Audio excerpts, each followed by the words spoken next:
Calling this meeting to order. Microphones are on. What do we other people are texting me saying Mics are on. it's like I do. We're rolling. First item, please. Thank you, Madam Chair. We have received two other business items in advance of the meeting.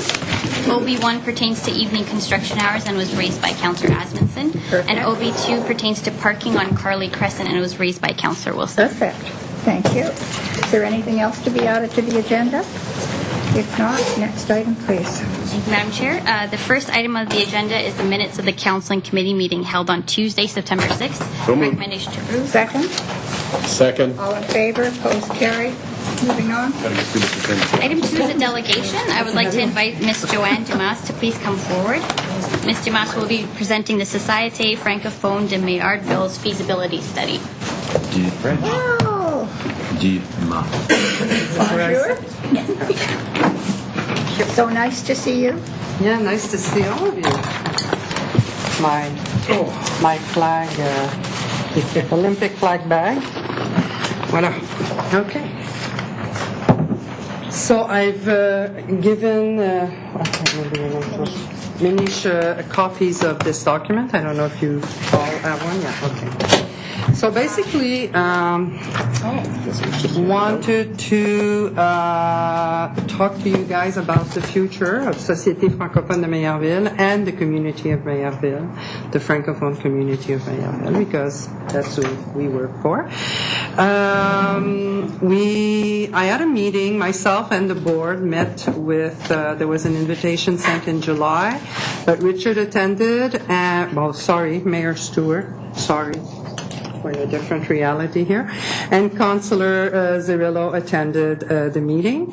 I understand it was summer and, vacation plans and everybody's got agendas. After that meeting, I did meet with Councillor Marston and spoke at a phone meeting with Councillor Wilson to discuss what had transpired at that meeting. So basically, my board and myself met with Mayor Stewart and Councillor Zerillo to talk about what we hope to see happen in the future of Maillardville.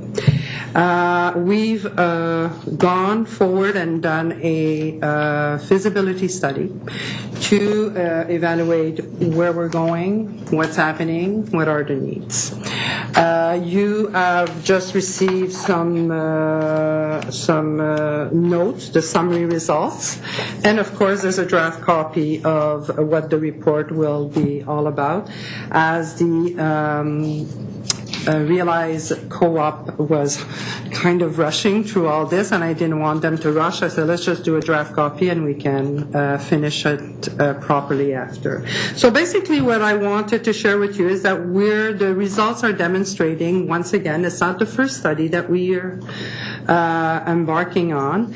The night of that presentation to Mayor Stewart, we showed him a pile of studies that have been realized in the last 20 years, and that keeps showing the same thing, that we need space to operate, decent space to enlarge our programming, but also to meet, it's not just about enlarging the programming, but it's doing so in order to meet the needs of the people in the community, the people at large.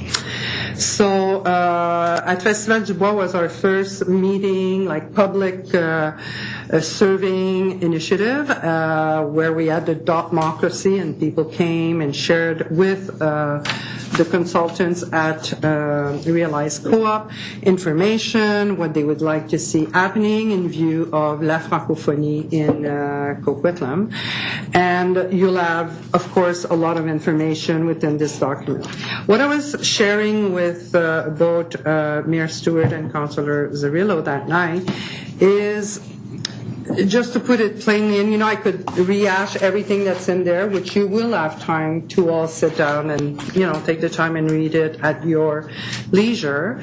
It's just that we find and we're realizing that our Francophone community is dwindling. There's less activity happening. And what they're doing is that a lot of Francophones now, for their benefits, and not just Francophones, but Francophiles, people who are interested in activities in French, are taking those activities elsewhere than in Maillardville. And a lot of those people are people from the Tri-City and the Ridge Meadow area also. So in looking at that, it's just that we're sending everybody downtown rather than trying to keep people to make our community grow. So for us also, one thing that is important to consider is that with immigration and all that, there is lots of francophone immigration coming, but they're certainly not staying downtown because they cannot afford that. So what they do is they move to the Tri-City area. That is still to them considered an area where they can access housing and get jobs and so forth and so on. Most of them are not coming from Saskatchewan and Winnipeg and all that. It's a new reality. Now the Francophones that are coming to this neck of the woods are more so from Europe, France, Belgium, and a lot of them are coming from Africa. Countries such as Mali, Senegal, Côte d'Ivoire, all those countries, those are the people that we're going to be working with more and more, and that we are working with more and more. So in view of us, our activities and our classes, French classes that we offer, we know for a fact that more than 50% of the people taking those classes are either Koreans or Chinese people that are interested in speaking the both official languages of Canada. So in speaking with Mayor Stewart that night and Councillor Zerillo, I wanted to talk about also how the reality of the revitalization of Maillardville as to include la francophonie in a serious way. Because it's like having Chinatown without Chinese people. It's like if we want to keep that essence, we have to be able to support some context and some content of francophonie in order to get people interested in that. Yeah. Also, one thing, another thing that I shared with both of them is that, when you look at areas like Richmond and Steveston, Steveston has celebrated the importance of the Japanese community, and thank God that someone thought about it. And that's why I hope someone will think about it in view of la francophonie here in Maillardville. Because with 62% of people living within Richmond being Chinese, nobody would even think about the Japanese community and their important contribution to the fabric of British Columbia. So this is about what I could share a lot of different things with you, but for us, we know you've been extremely supportive of initiatives that we've done in the past, there's no doubt, and we thank you very much. And you continue to be supportive with Festival du Bois and all these activities. But la francophonie is more than just Festival du Bois one weekend a year. La francophonie is ongoing 365 days a year. And it's about feeling, getting a sense, people always, you live in that, you work in that French area. People know about that, but we have to make sure that we're going to keep making them know about it. So the reason why I'm coming to you now, is that when we ordered the study, we didn't know what was the fate of anything in our area, in Maillardville. Then we found out a couple of months, I think, after ordering the study, that there's consideration to redo Place Maillardville and all that. Having been there for 20 years, I remember the last time something major happened in Maillardville was 20 years ago, when Place des Arts was redone and the Mackin House Museum was created and all that.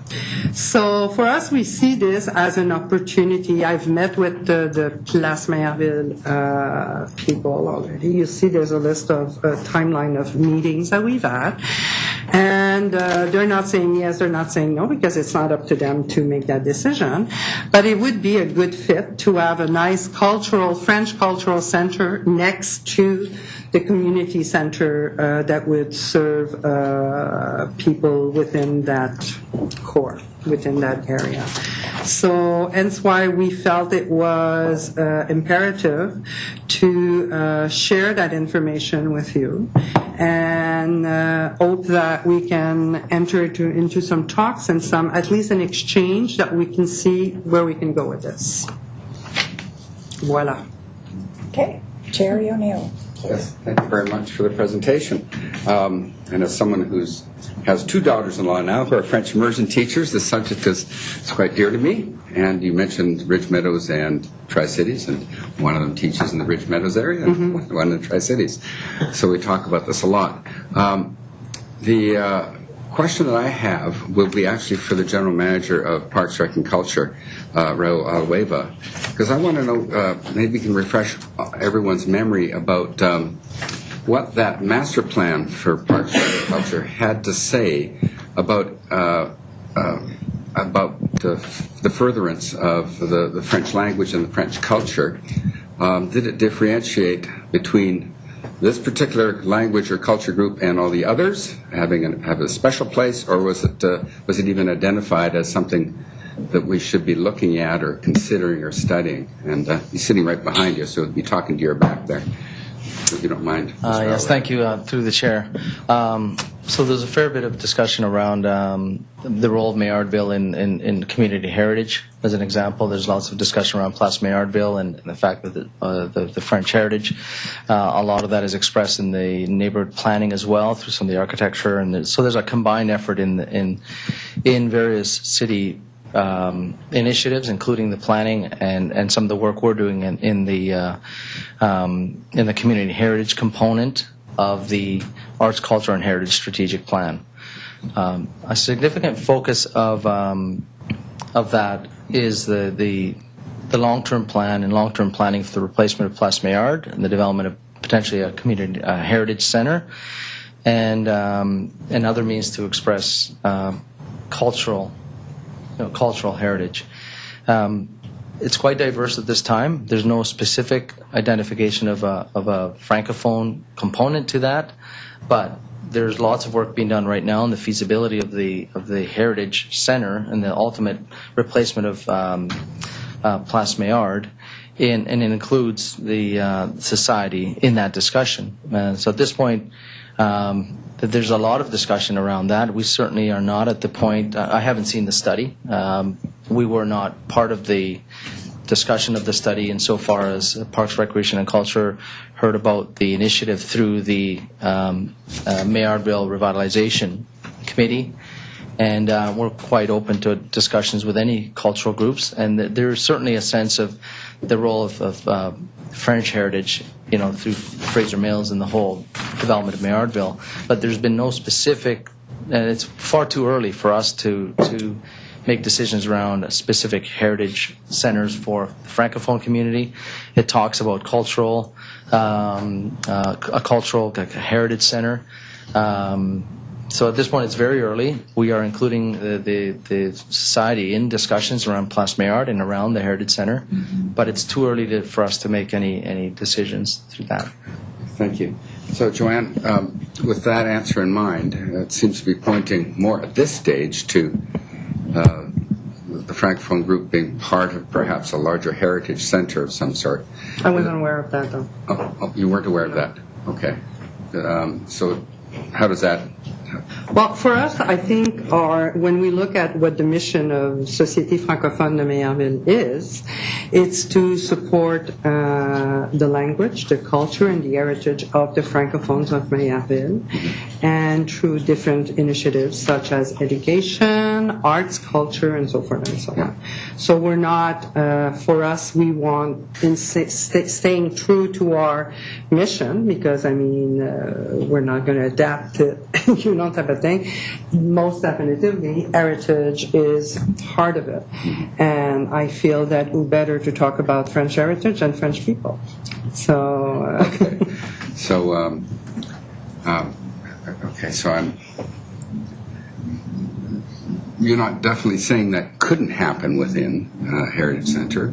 Oh, no, not at all. So it could. Not it doesn't at all. have to be a standalone center of your own. So For us, the dream would have been, and when we met with President Mr. Boone, Bill Boone, and some of his board members, and when meeting with some of your staff at the city level, and with Mayor Stewart and Councillor Cirillo, it was about seeing if there's a possibility with Place Maillardville being redone, if there's space on the land to have an adjacent building which would be, flowing through one to another with I'm not sure how we say that, with a representation of what this building's all about. Because if we're invisible, once again, it's like, we don't want to be a distinct society. We want to be a distinct door.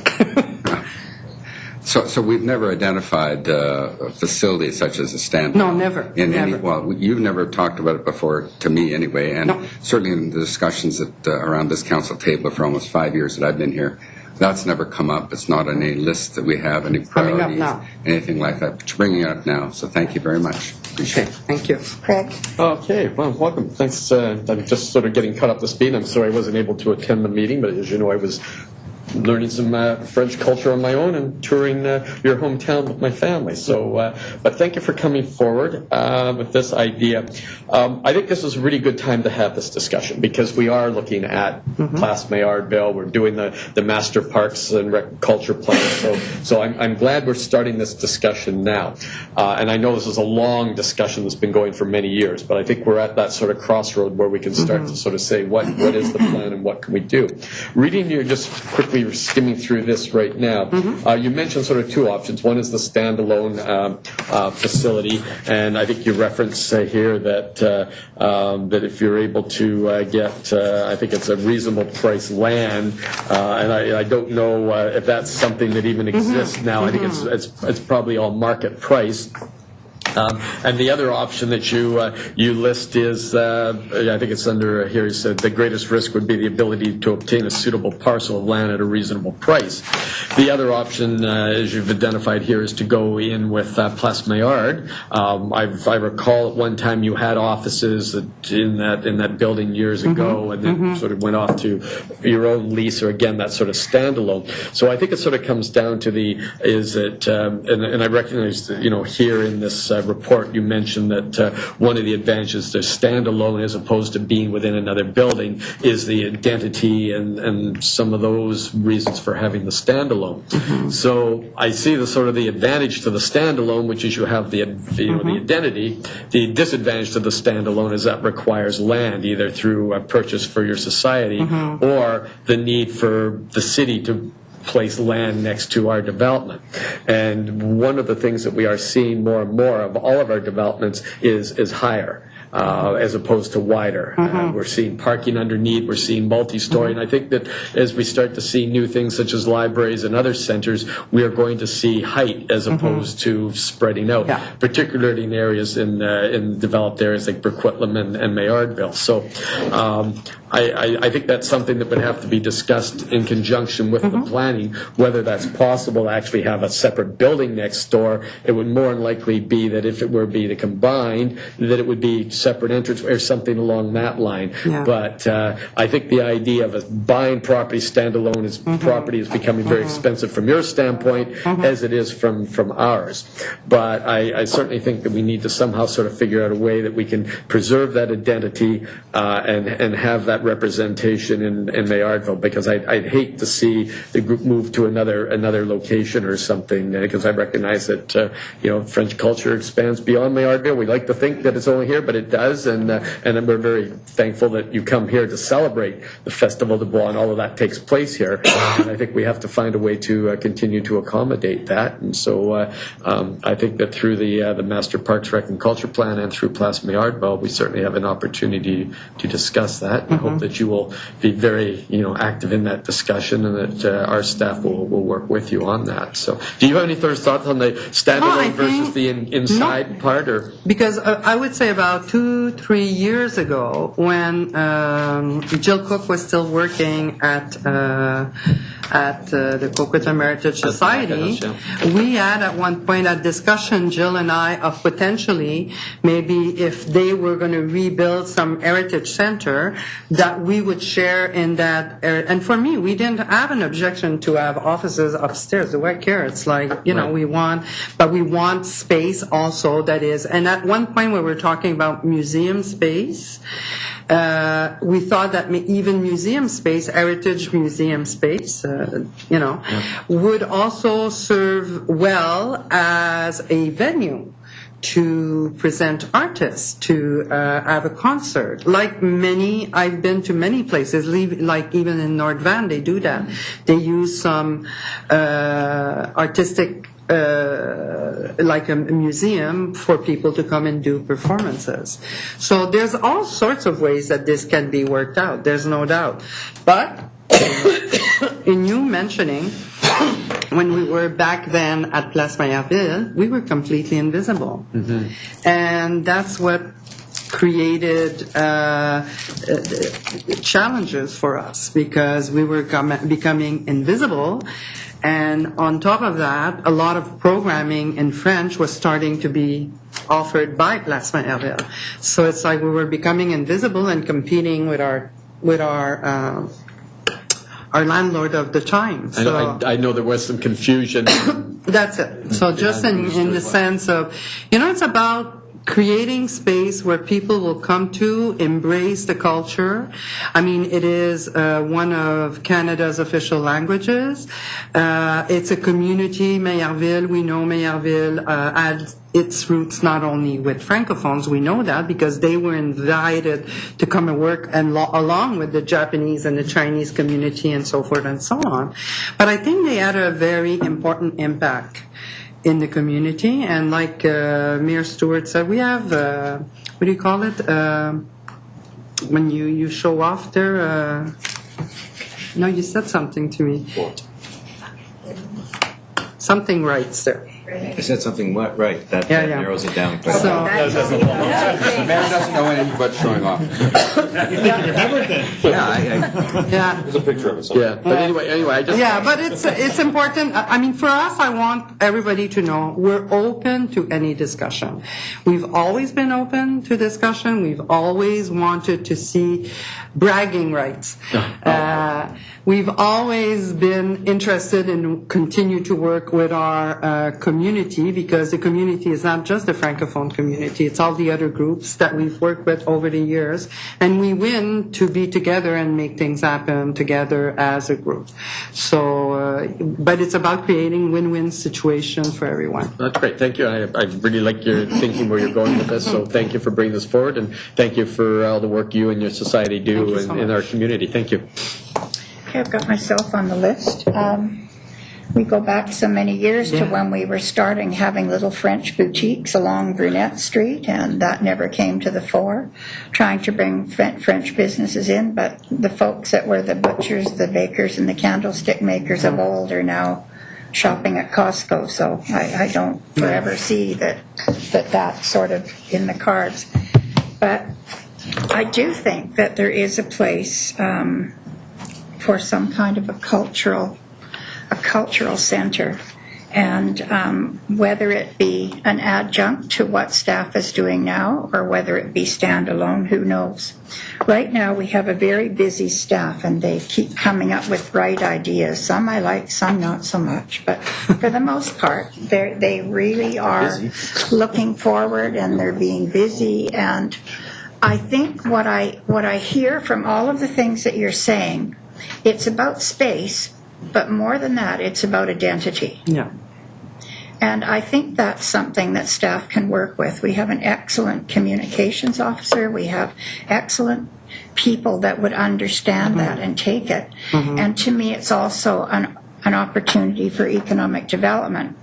So here I go back to you and I and the many discussions we've had in the past about funding from Quebec.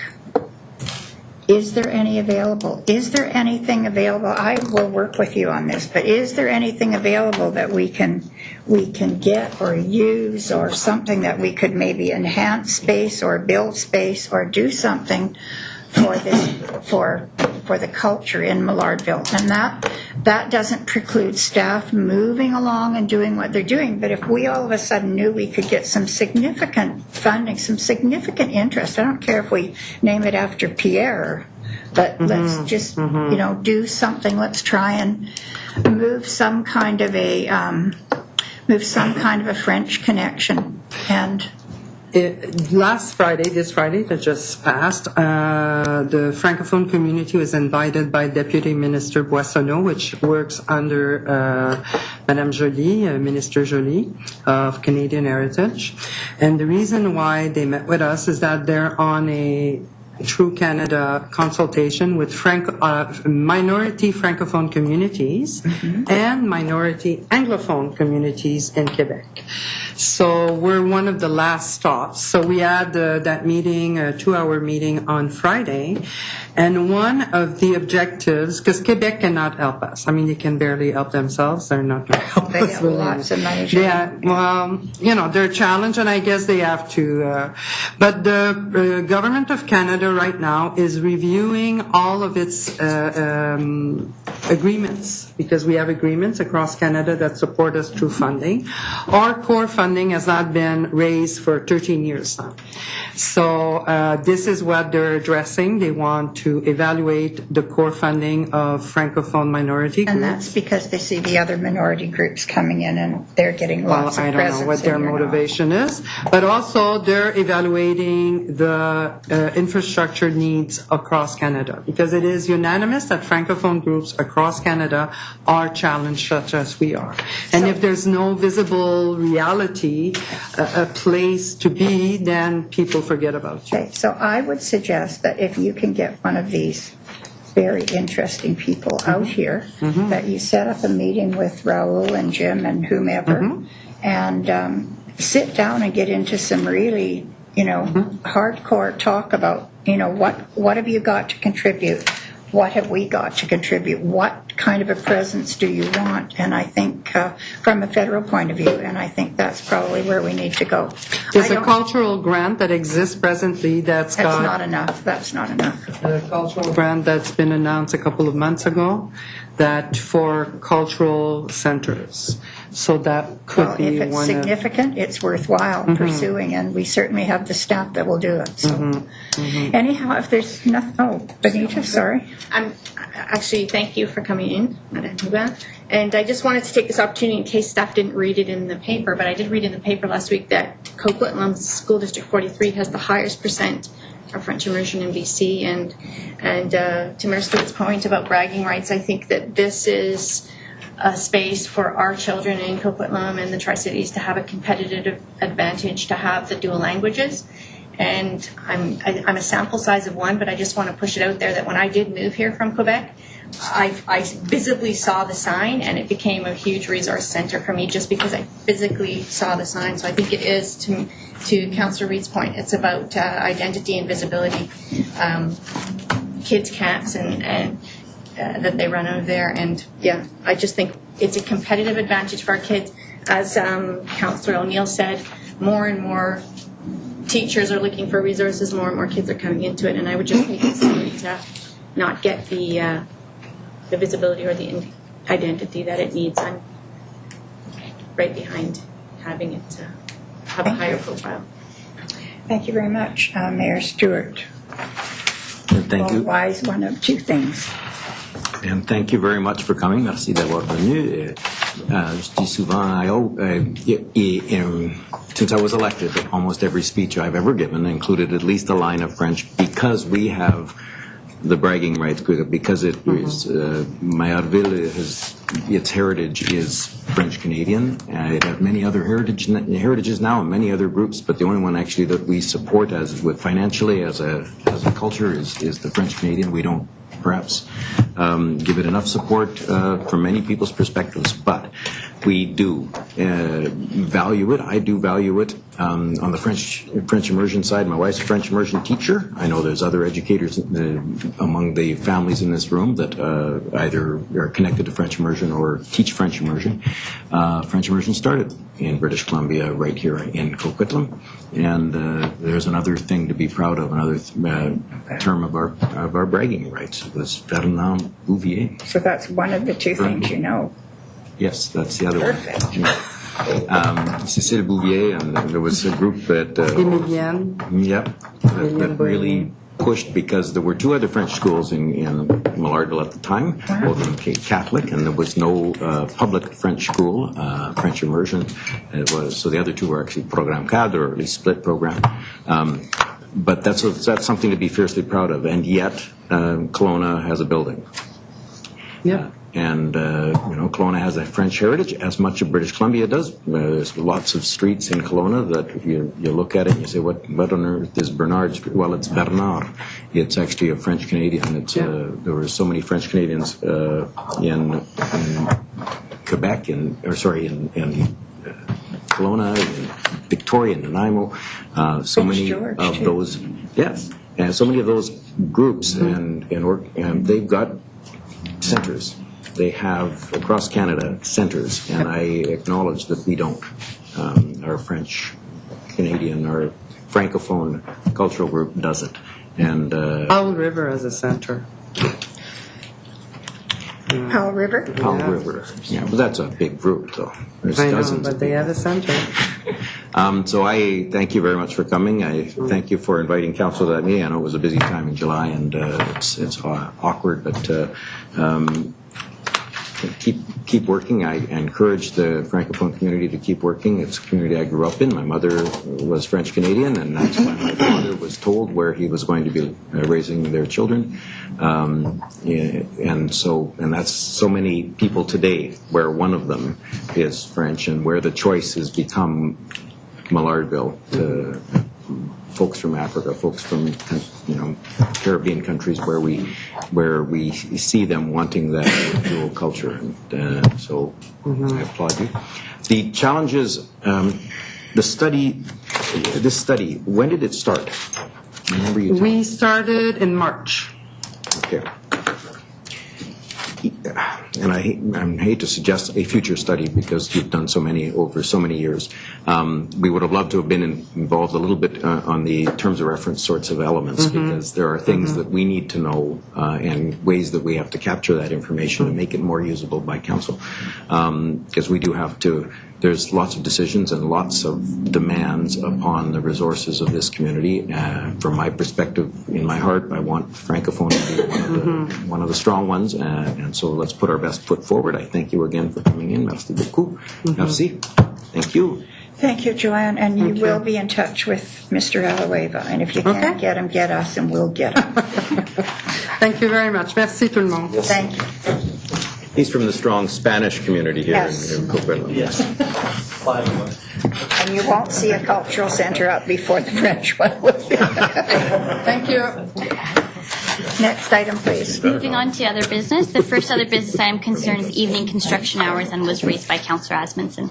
Well, thank you very much. We've had some issues over the past while about noise, construction at night, some on Sunday nights.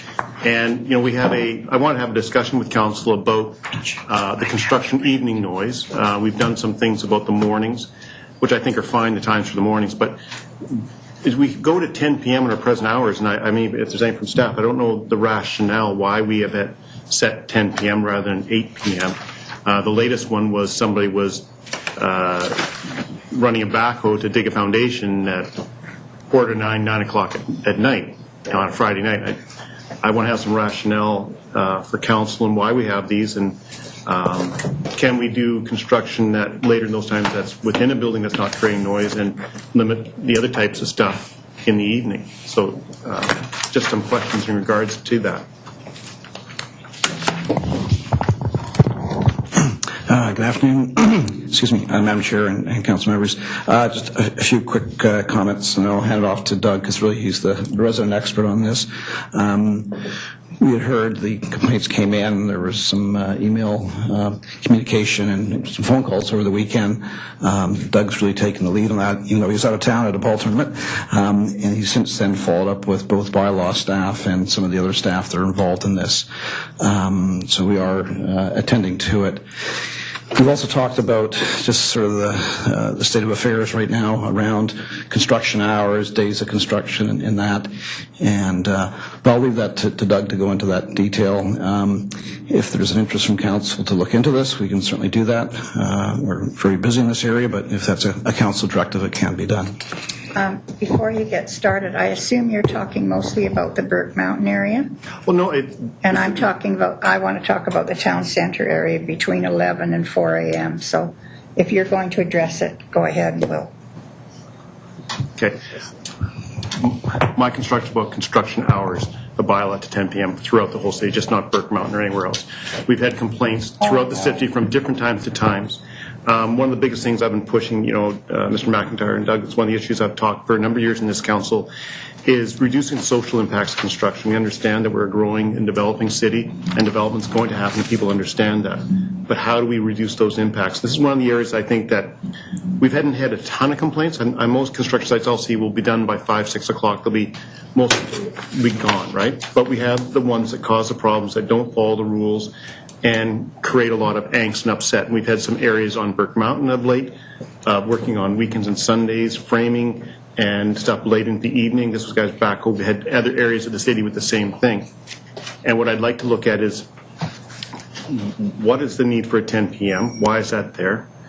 Can we regulate construction to outside, inside for noise that you can work later if you're inside and you're not making that noise, if you need to do inside work inside a high-riser? Currently don't prohibit inside work. Yeah, I'm just... Let's let Doug go and then we'll... And Terry. Good afternoon, Madam Chair and members of council. Yes, I don't know that I can speak to the reasoning or the rationale for the 10 p.m. time. The bylaw was originally created in '82. Of course, it's been amended from time to time since then. Yeah. Most recently, 2014, where statutory holidays and Sunday was regulated. And we always like to take the opportunity to clarify it's the noise generated by construction, not the activity itself. So it doesn't, the noise bylaw does not regulate construction itself. So if the construction activity doesn't generate noise, such the one that's always used, the example is always painting. If somebody's inside painting, doesn't disturb the comfort, it's okay. So again, I can't speak to the rationale for 10 p.m. If, as Mr. McIntyre indicated, it's council's wish for us to revisit that, we'd be more than happy to do that. In general, again, it's Monday to Saturday, 7 a.m. to 10 p.m. Are the hours that are permitted where that noise is generated. On Sunday, it's limited from, and Stephanie, please correct me if I'm wrong, it's 9 a.m. to 6 p.m. for a homeowner on a Sunday or statutory holiday. No noise can be generated that disturbs people for profit or gain on a Sunday or statutory holiday. That was the amendment done back in June 2014. Correct. We have had Councillor Asmussen, as he indicated, is correct. Back in, it was, I believe, January of this year that we looked into the hours of construction. Again, we had a lot of discussion around it. What I can tell you is we did, at that time, look at the bylaws of surrounding municipalities, and quite honestly, most areas are 8 p.m. is the quit time. That's in general. Again, if council wishes us to look into that and bring something forward to council, we're more than willing to do that. Well, I would wish that recommendation if council agrees. And I think looking at 8 p.m. time, and I was having that in my head. I think I talked to you earlier about, before we had this, is about why are we not doing it at 8 p.m. and why is it 10 p.m. I don't know how many construction places. And if you needed to work past 8 p.m. or there's some large project for whatever reason you had to do something, you can get a variance or a permit to extend the hours. Okay, we've got a speaking list before we... So I'll leave it to everybody else to weigh in. Okay, Richard and Terry O'Neill. Yeah, and I'm supportive of moving it to 8. We've always had the complaints at the early time of the day rather than in the evening. We don't typically get the after 8 o'clock complaints. We're starting to get some, and it might be a reflection of the pressure on the housing industry and all the trades in general. They might be doing the second job or the third job that day and pushing it into the evening hours, but that's not particularly safe in any case. And it's perfectly allowable in the case of painting and insulating and all the other quiet indoor, certainly after seal-up, indoor trades. We did change the Sunday. We did change Saturday pile driving about 5 years ago to make it so that pile driving couldn't happen before 9 o'clock, other than on a Saturday between 9 o'clock and 5 o'clock. We get a lot of complaints, of course, not on the construction side, but on the paving side. But that's where we choose to exempt because of safety and a range of other issues. So I'm fine with. I'm actually supportive of the suggestion that we contemplate a bylaw that moves to 8 o'clock at the end day, or the 8 o'clock closing. I'd also suggest we contemplate the early morning deliveries, because our bylaw doesn't regulate the delivery of equipment. It regulates only construction. So the bylaw specifically says cannot be before 7 a.m. construct, erect, reconstruct, alter, repair, demolish any building structure or thing, or excavate or fill any land in any way which disturbs the peace. But you can deliver the load of lumber at 5 a.m. You could drop it very loudly. You can back up that excavator over and over again at 5 a.m. And we need to get the construction industry to be a little bit more respectful, particularly on residential streets. I'm not that worried up in the development areas of Burke, for example, or in an industrial setting, and maybe we have to come up with the difference between industrial settings and or construction zones and the regular neighborhoods. But at 6:30 in the morning, we shouldn't be delivering a piece of an excavator, because that means that truck is now going to be on the road during rush hour, and that's not. From my perspective, that's not a good public policy either. So I'd like to see us contemplate what other communities do to regulate the delivery of equipment before 7 a.m. I'm not so much worried about that in the evening, because it's not a long activity, but it certainly is a wake you up and you can't get back to sleep kind of activity, and we shouldn't allow it at all on Saturdays. Good point. Terry O'Neill? Thank you. I would be in favor of bringing it back to 8 o'clock as well. I'm interested in the interface between this very specific bylaw that has times when you can have this work going on that makes noise, and our more general noise bylaw, which is my understanding it's not an objective standard about decibels or anything, but it's very subjective about whether it causes a disturbance. Now, it would seem to me that something happening at 9 o'clock at night that's causing a big enough disturbance that it generates a flood of calls to the bylaw offices, emails to council, would be something that, even though it's not captured by a specific bylaw, but when you're allowed to do work, might be captured by the more general noise bylaw. And maybe we need some overview from our solicitor on that subject, because if you can't complain under one, maybe you can complain under the other one, especially since the other one is apparently a subjective standard, not an objective standard. This was clearly disturbing the neighborhood. So is it not an infraction under that? Or might it not be considered or investigated as an infraction under that? I'm wondering. Good afternoon, through the chair. Councillor O'Neill, both of the bylaw provisions are under the same bylaw. It's the noise bylaw. Okay. They're all subjective in nature. The construction-related material prohibition has parameters on it, the hours, but they're all still subjective. The penultimate clause is that it tends to disturb the neighborhood. It's sort of bylaw enforcement practices that you ticket and you enforce the most specific, relevant offense that is being presented. So in the case of construction, yes, it may be disturbing the neighborhood, but if it's within the hours for which construction-related noise is permitted, then we don't enforce the general overarching provision. Okay, very interesting. Okay, thank you for that clarification. So that's what the interface is then. One has priority over the other since we've stipulated the hours. Now the second thing is about the complaints. I think we got these emails Friday at 8:45. I acting on the complaints that we received, I phoned the bylaw office and there was a message there that said that the office was staffed until 9 p.m. I went, but all the lines must have been busy with people complaining about that noise. I left a message. I haven't heard back yet from the message, but what's the typical response time for when people leave messages about, and I can't even remember exactly what my message was, but in the back of my mind, I did expect to be contacted again after leaving a message. It's a good question. Our shelter is open until 9 o'clock. There are staff on duty until 9 o'clock, but complaints are received up to about 8:30 when the phone lines are shut down, and it's closing up activities, putting the animals to bed, that kind of activity that happens between 8:30 and 9. But calls that are received after 8:30, they are logged the next morning when staff are back in opening the phone lines. It's not our normal practice to call back bylaw complainants. We receive thousands of complaints every year, so we focus our attention on opening the file, investigating it.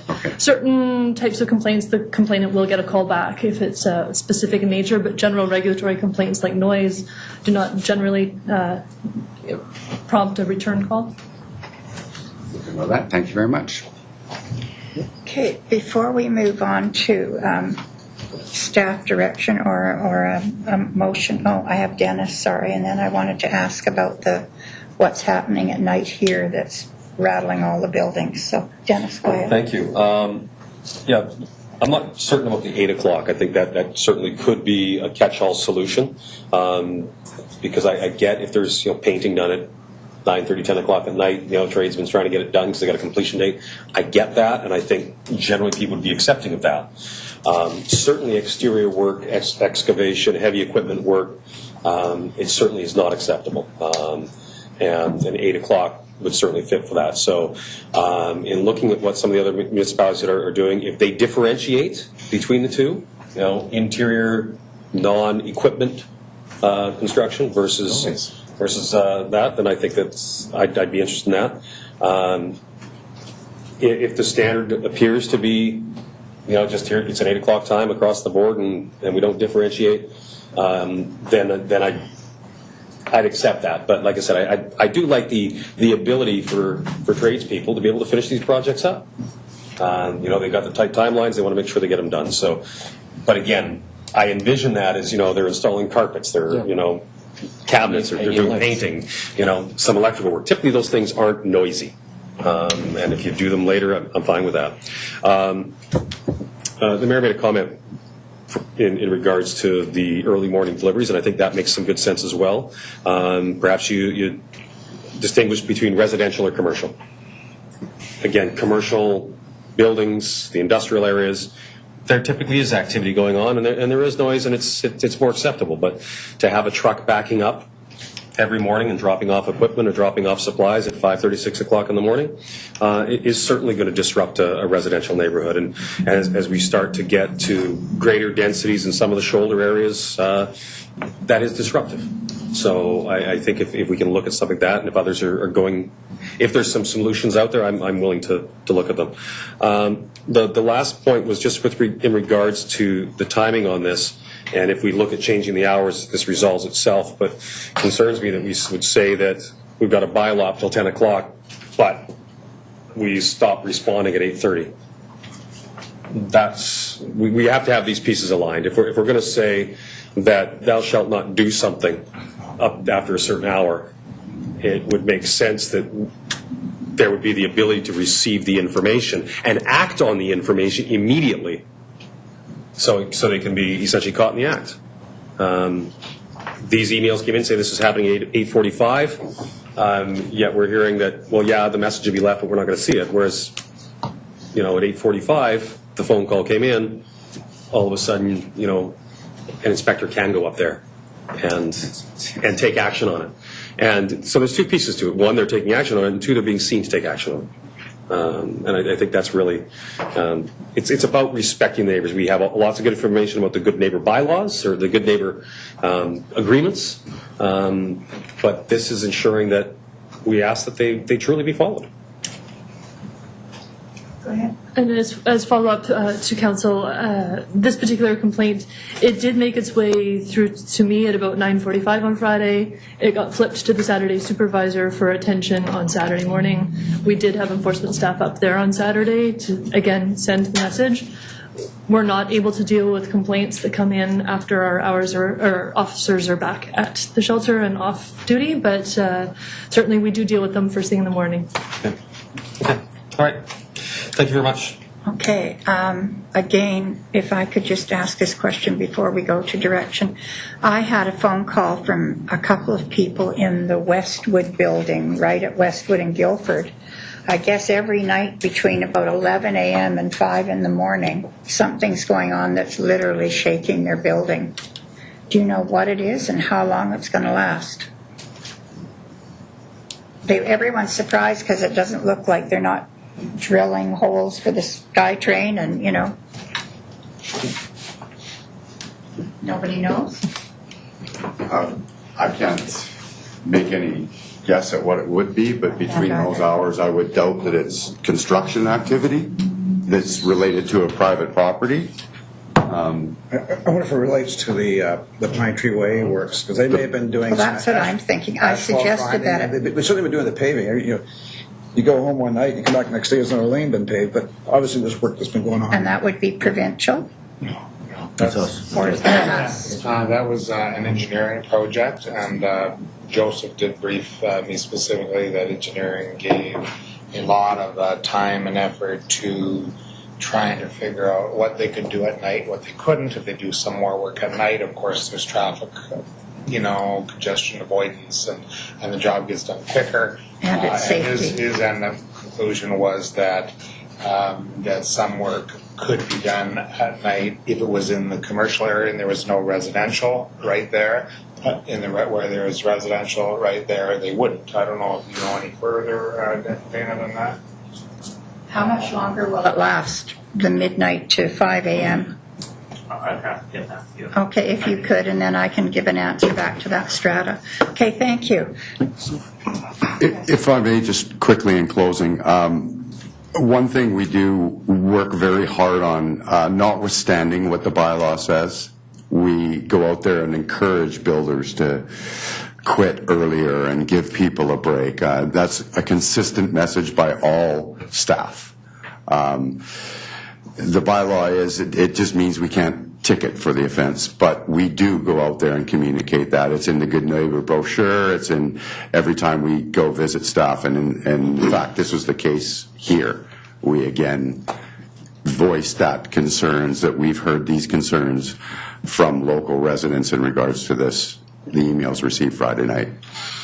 Okay, thank you. Well, there's been lots of discussion. I would suggest that, Mr. Mayor, you're the genius here, but I would suggest we let staff take this back, deal with it, come up with, what's the matter? I had put myself down first. Did you want to speak twice, Mr. Mayor? Well, we're in committee. Yeah. Yeah, I was actually going to address it. To rebut the accusation that he's a genius. Look, he knew two things. I'm trying to get the other thing.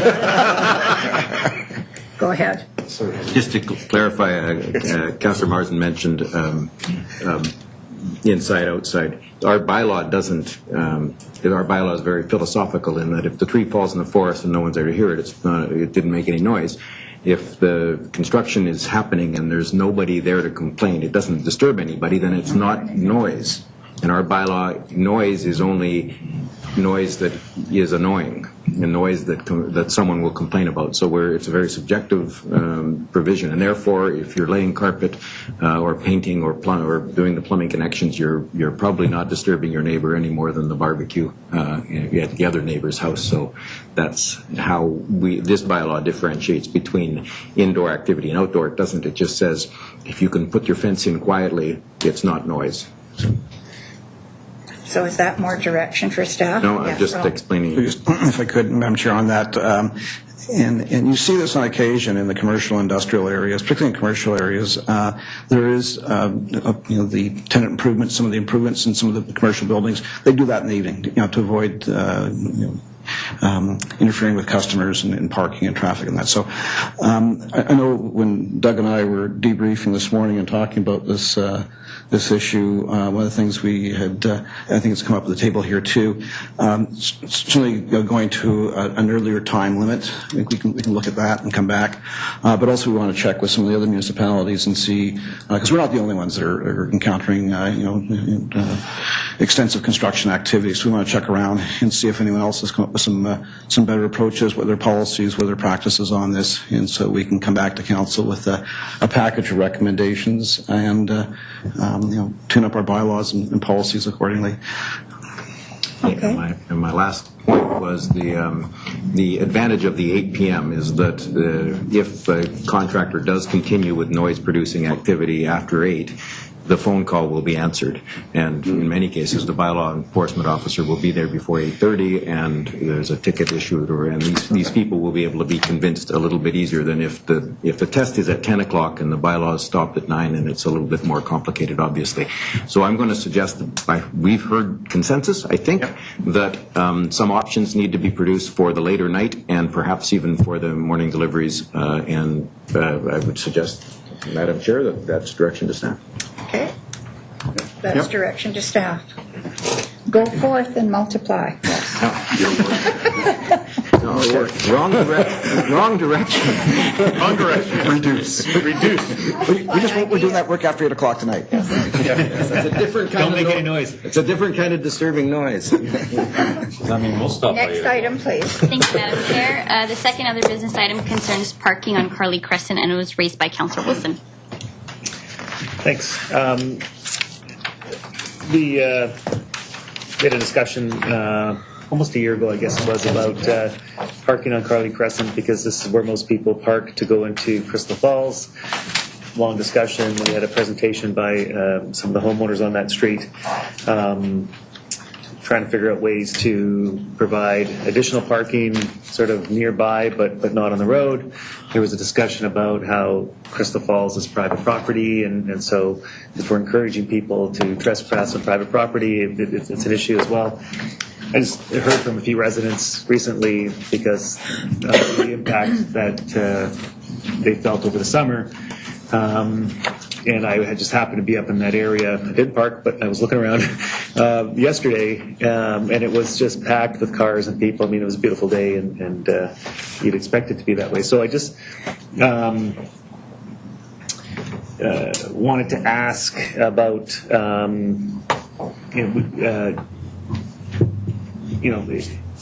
if our enforcement had increased this year compared to last year.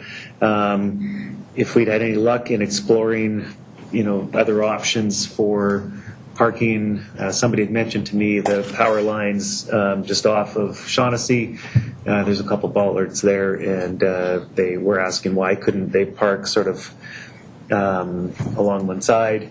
And so I was just wondering if we could get a bit of information on those issues, please. Okay, so come forward, please. Mr. Zoom.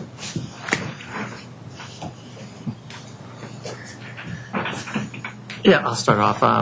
Through the chair to Councillor Wilson, since I guess the homeowners came as a delegation to council, we put up some no parking signs to better manage the parking in the area.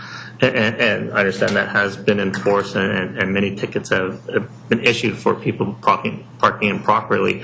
I had a look at that area we're talking about to try to create some additional parking where the bollards are to move it further up. It's not really possible to have people park there because that's our access road to our drainage infrastructure on that hillside.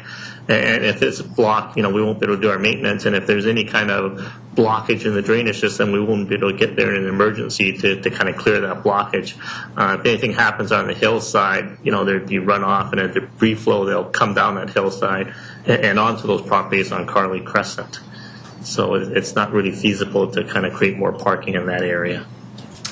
If you're looking up that little hill on the left side, it looks like there's quite a bit of unused space there's no way you could just have like one row of parking on the left side and leave the right side free to go up and down? It's possible. We can look at it more closely, but it is kind of a right there other properties as well to kind of create parking there. I mean, it's such a popular hike. It's quick and easy and close. It's beautiful. It's only going to continue to get more popular. So I would love it if we could figure out some way to try to accommodate the parking. I would hate to live on that street. I live on Hillcrest Street and right by Meadow Park, and on the weekend it's frustrating because people are parking, everywhere. And so I empathize a little bit with what they're going through. And in terms of in more enforcement this year, sounds like there was? Yeah, through the chair, it's a hot spot for us. We're well aware of the concerns of the residents and traffic safety issues. So our officers patrol there, particularly evenings, weekends, when the weather's good, the times that people are likely to take advantage of parking too close to a driveway or what have you. And just a quick look at our statistics, we're talking about a 4-fold increase in tickets this year. So that's a fairly strong indication that our officers are out there frequently. They're finding lots of problems. They're ticketing and taking all enforcement action they can in the circumstances. Now, the figures that you mentioned in an email, there was 12 tickets issued in July, 12 in August. When I looked yesterday, you might have been able to do 12 in one day over the course of the day. So sure, there's a 4-fold increase in the number of tickets, but like on a typical weekend, do you know how often a bylaw officer might be patrolling that area? I think it's fair to say the zone officer up there will go by at least once a day in his shift, because particularly, again, evenings and weekends when we know it's a problem. But I think, they use good discretion. If they go by and they see that it's looking like it's starting to fill up, they'll make sure to come by again in an hour or 2 hours to make sure it's not getting worse. And I apologize, I don't have statistics broken down by the number of days or times, but I can say with confidence that we're there more often than we have been in previous years, both proactively and in response to complaints. Okay, thank you. So I guess, if we could just explore a little bit more we'll look into that some more. That suggestion, that'd be great. Okay, I have an issue on this. This is private property. Yeah. And anything that we do to encourage people to park and go on, to me, is it's a perceived liability for the citizens of this community. We can't give anyone, you're saying it's a nice hike. I even saw it advertised in the paper once about, come to Crystal Falls and go up there. Yeah. It's not our property. And what I'm concerned about is these folks are trespassing, going to Crystal Falls. It's a trespass. The owner hasn't done anything about it yet, but I'm sure one day he will. And we just can't be seen to be, I think, helping out folks to trespass on someone else's property. Now, Crystal Falls is private property, and unless we want to buy it, or the province wants to buy it, or something like that, I just think that we're putting the city at risk as a liability issue, and that's my question to you. If we start places to park so people can be hiking on private property, what does that do? That's an excellent question, and certainly something we could talk about at a future time, for sure. Yeah, I think so. So that's my consideration. This is an open meeting, so what I would say is, for anyone out there, Crystal Falls is private property, so know it. That's it. Thank you. Is there anything else? Nope, that's the last Move adjournment? So moved. Second? Yes. I'll add to that last comment. Crystal Falls is private property, and if you're hiking there, hike an extra block from wherever you can legally park, and don't annoy the neighbors here. Okay. You're hiking. It's not like you need a Thank you very much. Okay. We've adjourned till 3:15. 6 minutes. Thank you.